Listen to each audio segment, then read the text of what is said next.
On the second morning of being in Mumbai, I woke up really early, around 5 a.m., decided to go explore by myself and take some pictures and kind of just take in the calmness of the morning. I get a text from Payam, and he met a man named Terrence Bradley. Payam came to breakfast and convinced me and David to go on this quest with this man that we knew very little about. Oh my God. There really is never a moment in Mumbai where you don't hear construction or, the honking of horns or the bustle of the city.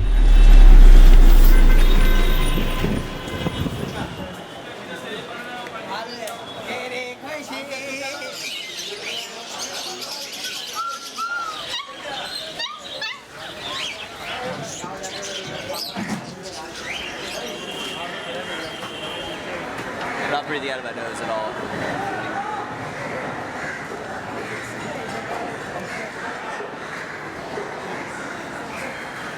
We went everywhere. We went to the slums. We went to the laundry district. Hey, we're going to the Thieves Market now. The Thieves Market. We went to the Chor Bazaar, or the Thieves Market, where anything and everything could be found. He said that if you leave your car there for 10 minutes and walk away, not only will the car be already on sale at the market, but there's a whole entire auto area where they are tearing down cars. Everything from art to record players to vintage coins, they had it all.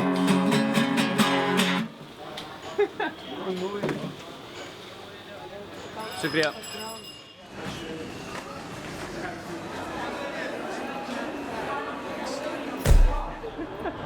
Am I a good singer? Yeah, Huh? were you saying before, right?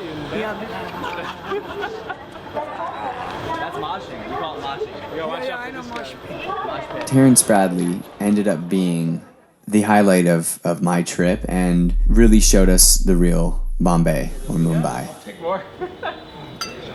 Can I have a little room too? I wait till the last drop. Last one. This dude's in Camarella, right? So, Tom Morello and Zach De La Rocha. later tonight.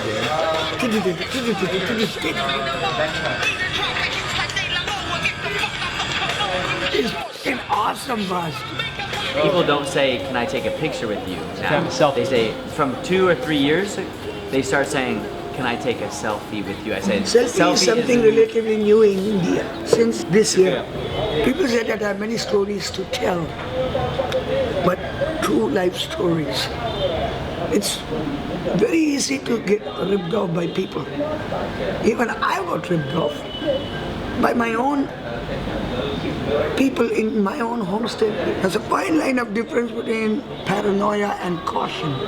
Caution is okay. Paranoid is when you put a mental block. I arrived in the airport. I called Payam. Payam's like, "Yo, man, you gotta meet up with us. We're on this tour with this guy named Terrence. He's awesome. He's showing us all this crazy stuff," and he seemed like really excited. So I was ready to do it. I got to the hotel, dropped my bags off. I picked up Stu, our tour manager, and by the time we had met them at a train station. Everyone was drunk. Especially Terrence. He had, I think, convinced the guys to take him to all his favorite bars so he could get free drinks. Okay. Eric. Well, I don't consider you like a friend. I consider you more like my brother. Dharavi is said to be the largest and most densely populated slum in the world, estimated to have 1 million people and only 500 acres of space. Even in the light of day, walking through the thin, high-walled alleys made it feel like, as if it were nighttime.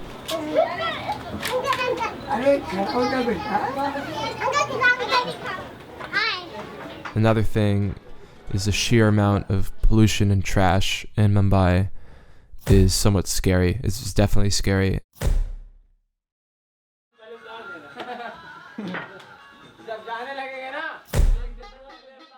After walking through the slums and seeing these children playing games and smiling and getting excited to see someone that is not from there. In my mind, my misconception and my ignorance, before going there led me to believe that, I didn't think that they would seem this happy. And that was definitely a big part of the trip.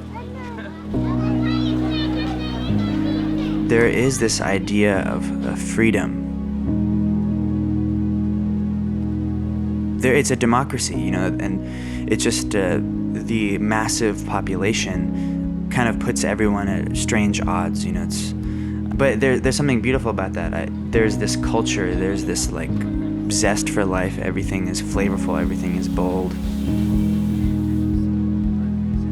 We can't come in and say like, this is how it is, because we only see it once, and for us it seems like a novel thing. For everyone in Mumbai and everyone in India, the population problem, the poverty problem is something that's just like continuous, and everyone has to have their own relationship with it.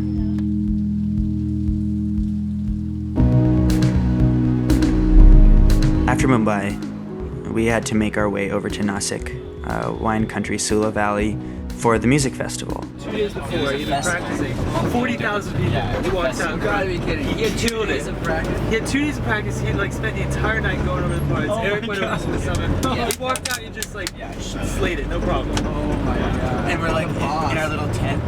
He's like listening to our tunes. So it just sounds like we listen to our own music. And Chance the Rapper came in to hang out. We're like, dude, turn down our own music. Just turn it on stage.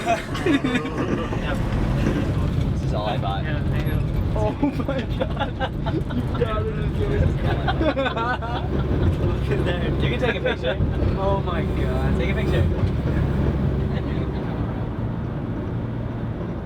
We were traveling with a film crew from MTV, kind of doing this like little documentary piece on us, and Pretty much filming our every move. And I remember asking you, David, to like film the film crew and then have me filming you filming the film crew. He's filming you, filming me. Because the whole thing was just so funny. It was just so strange, like a Truman Show type thing. Just want someone who is. The drive into Nasik is almost leaving this very densely populated, very overstimulating city to almost a sanctuary. And for us, being in Nasik was a nice breath for the trip. All the nests up there in the corner there.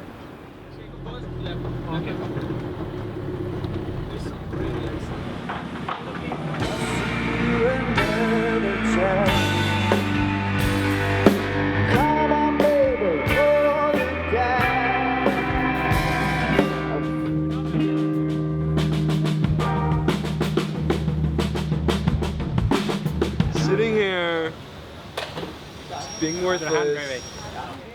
The bun. Oh, I have a bun on it? I did it because, like... So we had 12 people there. Eric, Francois, Payam, Jake, Dustin Schneider, who is our lighting director, Ricky Leon, Josh Schreibeis, Ben Hobbs, our trusty steed Stuart Burke, Hey, Stu. David Faddis, the guy that's making this video right now. And his real name is Colin Gravies, but everyone calls him Gravy. So we had a merry crew.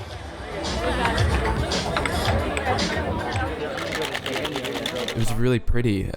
There was tons of land up in the hills, and It could have been anywhere. You see all these people just coming together to enjoy music. I mean, if there's one thing I need in my life, there was actually a mechanical bull. We all took turns wearing the cowboy hat, and everyone got a kick out of it because we're like the Americans. And I'm gonna throw up everywhere. I guarantee.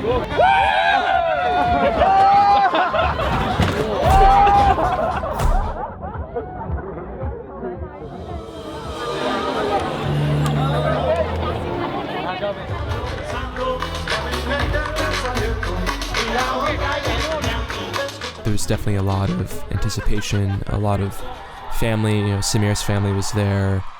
I don't know, it was definitely one of the better crowds I think we've played to.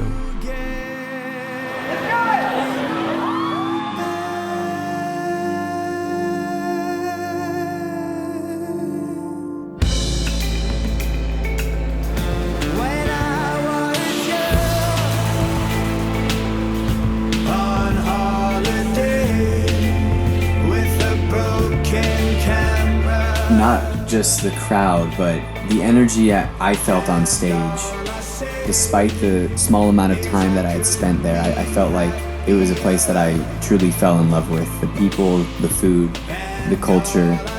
It was, to me, one of my favorite shows we had ever played.